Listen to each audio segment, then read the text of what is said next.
Assalamualaikum warahmatullahi wabarakatuh. Hari ini saya akan menjelaskan tentang spreadsheet, bagaimana cara menghitung angsuran pinjaman. Langsung saja, silakan disimak videonya. Di sini telah tersaji data berupa nilai pinjaman sebesar 200 juta, lalu ada bunga per tahun sebesar 8%, dan waktu atau lama peminjamannya adalah selama 15 tahun. Langkah pertama adalah kita mencari angsuran per tahunnya terlebih dahulu.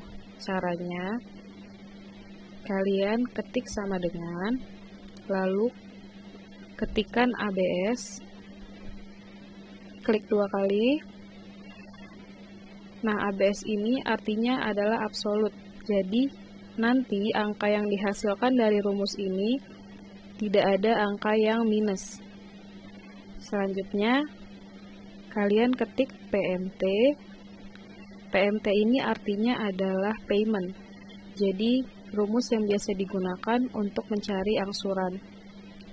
Kalian klik 2 kali PMT-nya. Lalu di sini ada rate, yaitu bunganya. Silakan kalian klik, bunganya 8%. Dia ada di sel B2, lalu titik koma.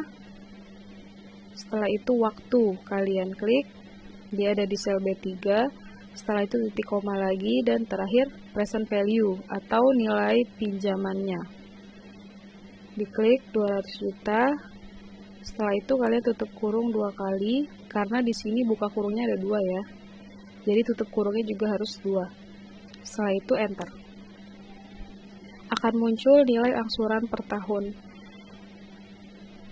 Langkah selanjutnya, kita baru bisa masuk ke tabel. Untuk tahun, silakan kalian ketik 1, lalu 2.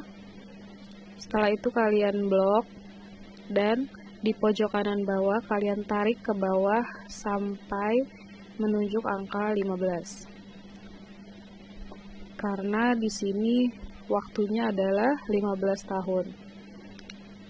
Setelah itu, untuk saldo awal pinjaman, silakan diketik sama dengan, lalu klik nilai pinjamannya yang ada di atas. Setelah itu enter. Untuk angsuran per tahun, dari tahun pertama sampai dengan tahun 15 itu sama. Jadi, kita isi yang angsuran tahun pertama dulu. Caranya sama dengan klik angsuran per tahunnya.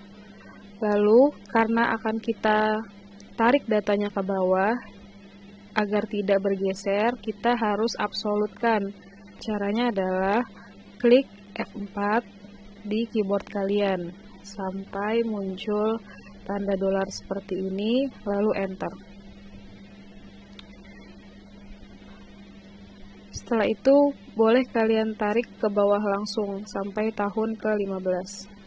Nah, dia nilainya akan sama karena sudah kita kunci di awal. Langkah selanjutnya adalah mencari bunga per tahun. Caranya, kalian ketik sama dengan, lalu klik saldo awal pinjaman tahun pertama, masukkan tanda bintang, artinya adalah kali. Setelah itu kalian klik suku bunga per tahunnya, yaitu 8%. Nah, agar bunganya tidak bergeser, jadi kita masukkan F4 lagi sampai keluar dolar. Setelah itu kalian enter. Boleh kalian tarik ke bawah. Nah, untuk tahun kedua sampai dengan tahun ke-15, dia masih strip. Kenapa? Karena saldo pinjamannya belum ada, belum kita masukkan. Jadi, biarkan saja. Kita lanjutkan ke cicilan pokok pinjaman. Untuk cicilan pokok pinjaman, kalian ketik sama dengan, lalu kalian klik angsuran tahun pertama, ketikkan tanda minus, klik bunga per tahun. Setelah itu kalian enter. Ini juga boleh ditarik ke bawah agar nanti pada saat diisi bunga per tahunnya otomatis dia akan keluar. Selanjutnya, untuk mencari saldo akhir, rumusnya adalah saldo awal pinjaman dikurangi cicilan pokok pinjaman. Jadi, kalian ketikkan sama dengan, lalu klik saldo awal pinjaman tahun pertama, beri tanda minus, klik cicilan pokok pinjaman. Setelah itu, kalian enter. Untuk yang tahun pertama sudah terhitung ya, berarti untuk saldo akhir juga bisa ditarik ke bawah sampai ke tahun ke-15. Nah, untuk tahun kedua, kita hanya perlu mengisi saldo awal pinjamannya. Jadi, kalian ketik sama dengan, lalu klik saldo akhir tahun pertama, setelah itu kalian enter.